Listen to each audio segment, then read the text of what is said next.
जी नकल है जी बिल्कुल बादशाही मस्जिद लाहौर वाली जी मूलिया दौर की बनी है। मूलिया खानदान ने बनाई है। बिल्कुल नक्शा दी सेम वो बनया। ये ज़रा छोटी है, वो बहुत वड्डी है। ये मस्जिद जी साडे परदादा साहब ने अज तो तकरीबन 200 साल पहला तमीर करवाई सी अपनी निगरानी दे विच, जिहदे विच छोटी ईट दा इस्तेमाल किया गया ते मटीरियल जिहड़ा ना उहनूं गारे दी जगह ते जिहड़ा इस्तेमाल होया वो माश दी दाल, सन, ग्वारा पीस के विच रोड़ पीस के ते वो सारा मटीरियल खुद हत्थ दा तैयार करदा है। और इहदे दी दीवारां दे जिहड़े पिलरेंगे उसकी कम अज़ कम 4 फुट दी पिलर चौड़ा है। अस्सलाम वालेकुम नाजरीन, मैं हूं अब्दुल बासित इकराम और आप देख रहे हैं सियालकोट प्लस। नाजरीन, आज मैं पसरूर के एक गांव दोल बाजवा के अंदर मौजूद हूं और आज आपको एक बहुत ही खूबसूरत 200 साल पुरानी मस्जिद जो है वो दिखाने जा रहे हैं। ये मस्जिद की ख़ास बात यह है कि आज भी 200 साल बाद भी ये अपनी असली हालत में मौजूद है और यहाँ पर लोग जो हैं वो बाकायदा तौर पर नमाज अदा करने के लिए भी आते हैं। इन गाँव के लोगों ने, मस्जिद इंतज़ामिया ने मस्जिद को एक्सटेंड तो किया, लेकिन जो पुरानी इमारत थी उसको भी बड़ी ही अच्छे तरीके से नफासत के साथ जो है वो बरकरार रखा हुआ है। ये मस्जिद का जो डिज़ाइन है वो उसकी अगर हम बात करें तो वो तकरीबन बादशाही मस्जिद जो लाहौर वाली है उसके साथ मिलता जुलता डिज़ाइन है इसका। वो मस्जिद बादशाही तो बहुत बड़ी, लेकिन ये उससे छोटी है, लेकिन जो डिज़ाइन है ये उसके साथ मैच खाता है। और अगर मैं इसकी बनावट की बात करूँ, इसके खूबसूरत पिलर्स जो हैं वो तकरीबन 4-4 फुट तो उनकी विड्थ है। इसी तरह जो इसकी दीवारें हैं वो भी 2-2.5 फुट उनकी जो है वो विड्थ है। इसी तरह जो इसके अंदर मटेरियल वगैरह यूज़ किया गया है वो पुराने ज़माने की जो है वो अक्कासी करता है और एक बड़ा ही शानदार शाही लुक भी देती है ये मस्जिद। जो इसके अंदर मटेरियल है वो गारा और जो माश की दाल होती है वो उसे पीस के जो है वो उसके मसाले से इसके मटेरियल को जो है वो तैयार किया गया है। इस मस्जिद की सारी डिटेल क्या है और इस मस्जिद की पूरी कहानी क्या है, ये मस्जिद को जो है वो अब तक किन्हों ने रेनोवेट करके रखा हुआ है बड़े खूबसूरत अंदाज से, और ये मस्जिद किसने बनाई और इसका सारी बनावट कैसी है, ये सारा कुछ जो है मस्जिद इंतज़ामिया से हम जानते हैं। तो आइए फिर उनसे बात करते हैं। अस्सलाम वालेकुम बुजुर्गो। जी वालेकुम सलाम व रहमतुल्लाहि व बरकातहू। बुजुर्गो, सब तो पहले तो सानू यह दसो कि यह मस्जिद नूं जिहड़ा कितनी देर हो गई ये बनया ते किन्हां ने बनवाई सी? ये मस्जिद जी साडे परदादा साहब ने अज तो तकरीबन 200 साल पहला तमीर करवाई सी अपनी निगरानी दे विच, जिहदे विच छोटी ईट दा इस्तेमाल किया गया ते मटीरियल जिहड़ा ना उहनूं गारे दी जगह ते जिहड़ा इस्तेमाल होया वो माश दी दाल, सन, ग्वारा पीस के विच रोड़ पीस के ते वो सारा मटीरियल खुद हत्थ दा तैयार करदा है ते जिहड़ा कि चक्की नाल पी के तैयार किया जाए। और इहदे दी दीवारां दे जिहड़े पिलरेंगे उसकी कम अज़ कम 4 फुट दी पिलर चौड़ा है। 2 फुट आम दीवार जिहड़ी है ना ਉਹਦੇ ਵਿੱਚ ਗੁੰਬਦ ਜਿਹਦੇ ਵਿੱਚ ਕਾਫੀ ਨਕਸ਼ਕਾਰੀ ਦਾ ਕੰਮ ਕੀਤਾ ਹੈ। ਇਹਦੀ ਜਿਹੜੀ ਪਿਲਰ ਨੇ ਉਹਨਾਂ ਦਾ ਸਾਈਜ਼ ਤਕਰੀਬਨ 4-4 ਫੁੱਟ ਹੈ ਜੀ ਹਾਂਜੀ। ਤੇ ਇਹ ਉਦੋਂ ਵਕਤਾਂ ਦੇ ਕੀ ਕੋਈ ਸਪੈਸ਼ਲ ਕੋਈ ਤੁਹਾਨੂੰ ਇਹਦੇ ਬਾਰੇ ਚ ਪਤਾ ਹੋਏ ਕਿ ਕੋਈ ਸਪੈਸ਼ਲ ਡਿਜ਼ਾਈਨ ਤਿਆਰ ਕੀਤਾ ਗਿਆ ਸੀ ਇਹਦੇ ਵਾਸਤੇ? ਇਹਦੀ ਨਕਲ ਹੈ ਜੀ ਬਿਲਕੁਲ ਬਾਦਸ਼ਾਹੀ ਮਸजिद ਲਾਹੌਰ ਵਾਲੀ ਜਿਹੜੀ ਮੂਲੀਆ ਦੌਰ ਦੀ ਬਣੀ ਹੈ।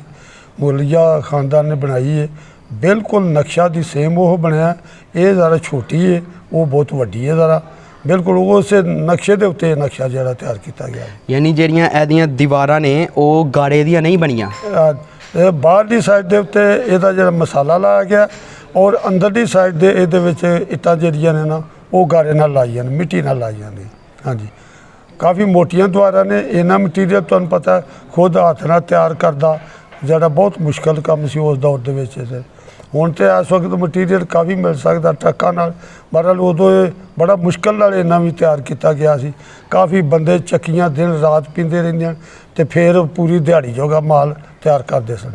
तो यह भी देखा जा रहा है कि मतलब अज 200 साल पहले बनी है, अज 200 साल बाद भी पेंड है तो नीवें है मस्जिद फिर भी उची। हाँ जी, सब तो बेहतर जिहड़ा उस कारीगर ने जिहड़ा ना वो ये कमाल किया भाई जी यदी प्लैंथ है ना जी बेस की काफ़ी सतह जी उची रखी है।